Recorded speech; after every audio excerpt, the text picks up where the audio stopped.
नमस्कार दोस्तों, मैं धीरज और स्वागत करता हूं आपका study.com में। तो आज के इस क्लास में हम लोग पढ़ने वाले हैं इडियम्स एंड फ्रेज। क्या होता है, क्लास 12th के एग्जाम में ये आता है 3 नंबर का, जैसा कि आपको भी पता है। तो बड़ा ही इंपॉर्टेंट टॉपिक है। चलो इसको जानते हैं, समझते हैं, पढ़ते हैं। लेकिन इडियम्स एंड फ्रेज पढ़ने से पहले हमको ये समझना तो पड़ेगा कि आखिरकार में फ्रेज होता क्या है, आखिरकार में इडियम्स होते क्या हैं। तो देखो, फ्रेज क्या है। फ्रेज जो है, it is a group of words. Phrase कुछ नहीं है, ये वर्ड का ग्रुप है। तो फिर तो आप कहोगे कि सर वर्ड का ग्रुप है, तो फिर यहां तो वर्ड का ग्रुप सेंटेंस भी होता है ना। हाँ, एकदम सही बात है। आप जो समझ रहे हो कि वर्ड का ग्रुप सेंटेंस भी होता है, लेकिन ये सेंटेंस नहीं है, ये सेंटेंस से अलग है। ठीक है, क्या अंतर है इसमें और सेंटेंस में? कि it is a group of words without subject verb combination. मतलब सेंटेंस क्या होता है? सेंटेंस में एक सब्जेक्ट होता है, एक वर्ब होती है। आई बात समझ में? ये दोनों चीज होती है। लेकिन यहां पे आपको ये सब्जेक्ट और वर्ब का जो कॉम्बिनेशन है वो नहीं मिलेगा। आई बात समझ में? ये दोनों चीज, सब्जेक्ट और वर्ब दोनों आपको नहीं मिलेंगे। और जब ये दोनों आपको नहीं मिलेंगे, that can not give complete meaning. Sentence तो एक कंप्लीट मीनिंग देता है ना, लेकिन ये कंप्लीट मीनिंग भी नहीं देता है। तो फिर आप इसको क्या कहेंगे? फिर आप इसको फ्रेज कहेंगे। जैसे हम कहें कि there is something in the corner. वहां कॉर्नर में, वहां कोने में कुछ है। I am playing cricket in the field. मैं फील्ड में क्रिकेट खेल रहा हूं। तो मैं क्रिकेट कहां खेल रहा हूं भाई? इन द फील्ड। तो ये जो बात मैंने बोली कि इन द फील्ड, ये क्या है? ये एक फ्रेज है। इन द कॉर्नर, कहां पे? कॉर्नर में, ये क्या है? ये एक फ्रेज है।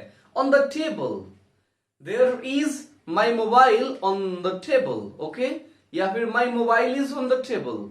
तो यहां पे क्या है? ये ऑन द टेबल जो है, ये एक फ्रेज है। क्यों फ्रेज है भाई? क्योंकि यहां सब्जेक्ट और वर्ब का कॉम्बिनेशन नहीं है। और ये सीधा सा मतलब बात कहें तो ये कंप्लीट मीनिंग नहीं देता है। हम अगर आपसे कहें, सिर्फ इतना ही कहें कि टेबल पर है, तो टेबल पे क्या है इस चीज का क्लियर नहीं है, तो ये फिर सेंटेंस नहीं है, ये फ्रेज है। फ्रेज आप समझ पा रहे हैं? फ्रेज क्या है? अब हम अंतर समझेंगे। जैसे यहां कुछ एग्जाम्पल्स हैं हमारे सामने। He is my best friend, वो मेरा बेस्ट फ्रेंड है। तो ये जो आपको इतना दिख रहा है, माई बेस्ट फ्रेंड, ये तीनों वर्ड मिलके क्या बना रहे हैं? ये तीनों वर्ड मिलके बना रहे हैं फ्रेज। और ये कौन सा फ्रेज है? नाउन फ्रेज है। वैसे अभी हम लोग फ्रेज का प्रकार नहीं पढ़ने वाले हैं, हम लोग इडियम्स एंड फ्रेज पढ़ने वाले हैं। ठीक है। राम टॉक्स, राम बात करता है। अरे कैसे बात करता है राम भाई? अरे वो तो ऐसे बात करता है भाई, वेरी पोलाइटली, बहुत ही पोलाइट वे में बात करता है, बड़ी विनम्रता से बात करता है। तो ये है एडवर्ब फ्रेज। ठीक है ना? ये एडवर्ब फ्रेज है क्योंकि ये वर्ब के बारे में बता रहा है। तो कोई दिक्कत परेशानी यहाँ पे नहीं होनी चाहिए आपको। ये कौन सा फ्रेज है? ये आपने फ्रेज अगर पढ़ा होगा कभी तो आपको मतलब ये समझ में आ ही गया होगा। अभी मेन जो अपना टॉपिक है वो है इडियम्स। इसको पढ़ना है, इसको रटना है, इसको याद करना पड़ेगा, क्योंकि एग्जाम में यही आने वाला है। ठीक है, तो इसको समझो भाई। इडियम्स क्या होता है? अरे ये फ्रेज से अलग नहीं है, ठीक है ना? ये भी एक फ्रेज ही है। लेकिन फ्रेज को इडियम कब कहते हैं, ये बात आपको समझनी है। तो an idiom is a fixed group of words with a special meaning which is different from the meaning of the individual words। देखो ये होता क्या है, जो ईडियम होता है ना, ये इसका मतलब ये भी ग्रुप ऑफ वर्ड्स है। हाँ तो ठीक है, वो भी था, ये भी है ग्रुप ऑफ वर्ड्स। लेकिन बात क्या होगी कि इसकी एक स्पेशल मीनिंग होगी। हाँ, मीनिंग वहां भी था, यहां भी है, मीनिंग है। ओके, मेन डिफरेंस ये है कि ये जो मीनिंग होगी ना, ये जो मीनिंग निकलेगा इसका, वो डिफरेंट होगा from the meaning of the individual words. मतलब जो वर्ड वहां पे यूज किए गए हैं उन वर्ड की जो मीनिंग होगी उस मीनिंग से कुछ ये डिफरेंट होगा, कुछ अलग होगा, तो फिर आप इसको इडियम्स बोलोगे। नहीं समझ में आया? अरे फिर से समझ लो। ऑन द टेबल, टेबल मतलब टेबल, ऑन मतलब पर, ठीक है? तो ऑन द टेबल मतलब टेबल पर। इन the corner, in the corner मतलब, कॉर्नर मतलब क्या होता है? कोना। तो इन द कॉर्नर मतलब कोने में। इन द फील्ड, फील्ड मतलब मैदान, तो इन द फील्ड मतलब मैदान में। वर्ड जो है उस वर्ड से मीनिंग निकल रहा है, उस वर्ड से हिंदी आ रही है। आई बात समझ में? लेकिन यहां ईडियम्स में वो चीज नहीं होगी, यहां वर्ड से हिंदी नहीं आएगी। तो फिर हिंदी कैसे आएगी? तो देखो जी, he broke the ice, he broke the ice by inviting his neighbor to dinner। मान लो बगल में कोई पड़ोसी आया, पड़ोसी से कोई बातचीत नहीं हो रही है, ना मैंने उससे पूछा कि भाई क्या नाम है, कहां से आए हो, ना उसने मुझसे पूछा, कोई बातचीत नहीं हुई, तो बातचीत बंद है। लेकिन मैंने क्या किया, मैंने बातचीत शुरू करी, मैंने उसको बुलाया कि अरे आ जाओ डिनर करते हैं साथ में, ठीक है? तो मैंने उसको डिनर पे बुला लिया, डिनर पे इनवाइट कर लिया। तो मैंने क्या किया, मैंने ब्रेक द आइस की, मैंने क्या किया भाई, मैंने ब्रेक द आइस की। अरे ब्रेक द आइस मतलब क्या, कि आइस लाया, बर्फ लाया और मारा एक हथौड़ा, क्या ये चीज? अरे नहीं भाई, ब्रेक द आइस का मतलब होता है चुप्पी तोड़ना। अभी बातचीत नहीं हो रही थी, सारे के सारे लोग चुप थे, ना वो मुझसे बोल रहा था ना हम उससे बोल रहे थे, मैंने बातचीत शुरू कर दी, मैंने कन्वर्सेशन स्टार्ट कर दिया। तो ब्रेक द आइस का मतलब होता है कि कन्वर्सेशन को स्टार्ट करना, बातचीत को स्टार्ट करना। This is called break the ice.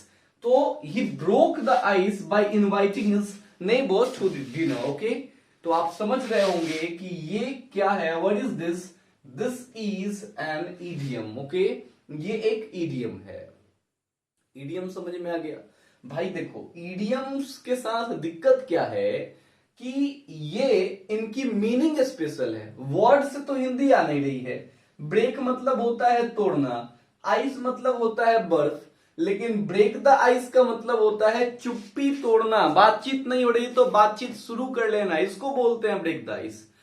तो ना तो इसमें कहीं बर्फ है और ना ही कुछ इसमें तोड़ने की बात है ना? यहां पे बात आ रही है भाई किस चीज को खत्म करने की, जो चुपचाप सब लोग थे उसको खत्म करके कन्वर्सेशन स्टार्ट करने की। मतलब इसकी मीनिंग आ रही है बातचीत करने वाली।